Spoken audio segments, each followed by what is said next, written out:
These are the pollen grains which are collected from different species.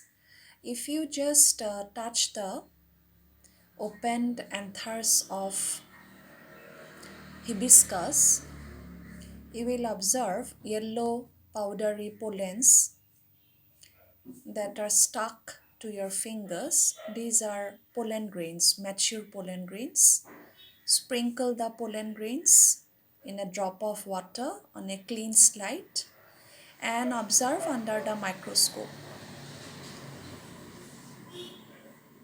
In the same way, if you collect the pollens of different species and observe on a slide, you will see different patterns, different colors, designs, the structure of different species pollen grains.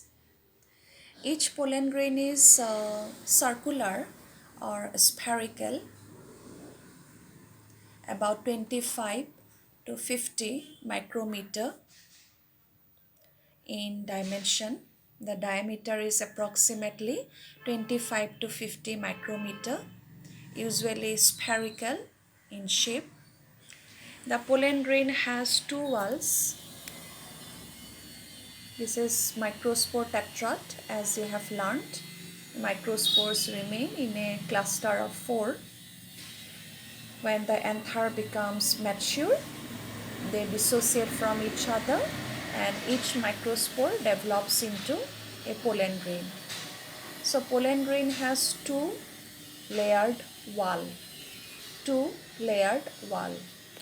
The outer wall is usually rough, hard and spiny. This is the outer wall. The outer wall is rough, hard and spiny in most species.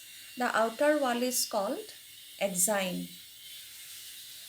The inner wall is thin, elastic, that is called intine. Exine consists of sporopollenin. Sporopollenin is a nitrogen containing polysaccharide. Sporopollenin is one of the most resistant organic substance. Sporopollenin can withstand extremely high temperature, strong acids, strong alkalis. And that is why the exine and as a whole the pollens are not easily destroyed, are not easily degraded. They are preserved as fossils.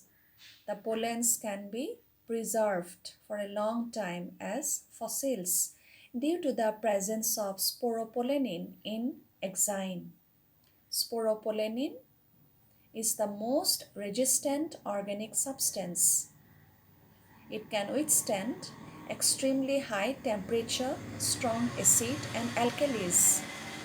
That is why the pollens are not easily digested, because sporopollenin is a substance which is not easily degraded. It is not digested by any enzymes. For this reason, pollens can be preserved as fossils. But the exine is not continuous. The exine is interrupted by prominent apersars at certain regions. The prominent apersars on the exine are called germ pores.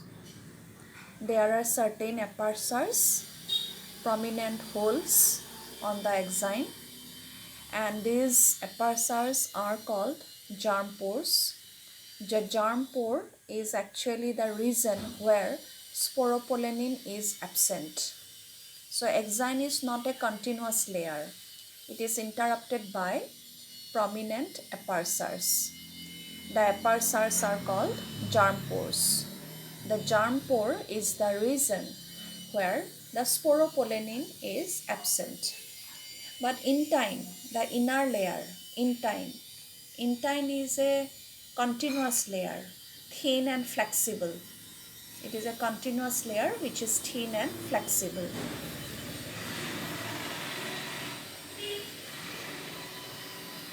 So pollens are protected by two layered wall, outer layer exine, inner layer intine. Exine is hard, tough, spiny. It consists of sporopollenin. It is interrupted by prominent apertures. It is not a continuous layer.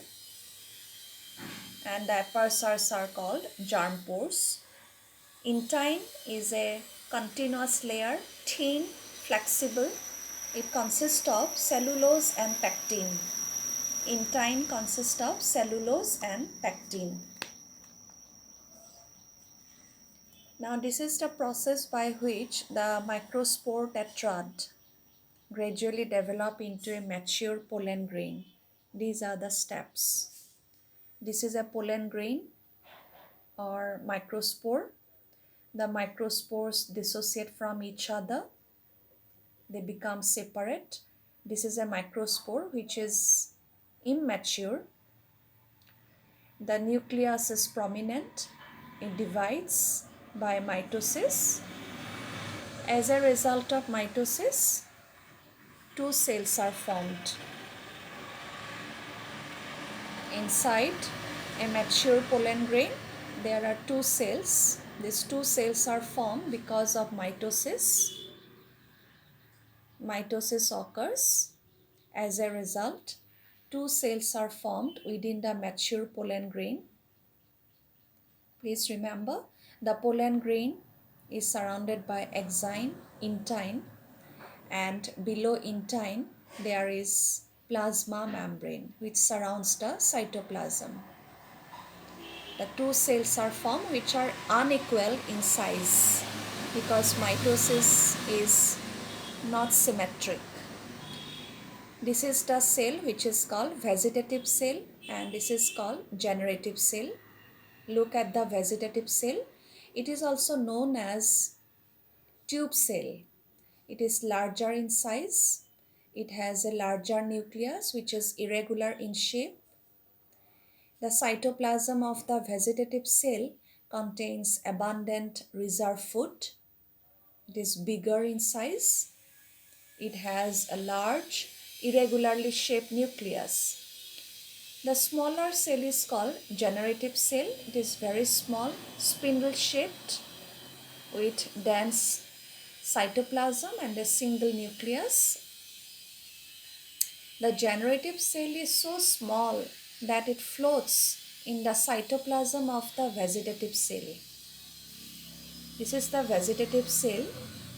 In the cytoplasm of the vegetative cell, the generative cell floats. It is very small, spindle shaped with dense cytoplasm.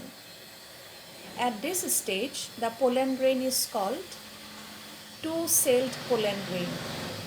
Vegetative cell, generative cell. The pollen grain is called two-celled pollen grain. After some time, the generative cell will divide by mitosis into two small cells and these are called male gametes. This is the vegetative cell, this is the generative cell and the entire pollen grain. This pollen grain is called two-celled pollen grain. Now, the generative cell will divide into two male gametes by simple mitosis. Then it is called three-celled pollen grain.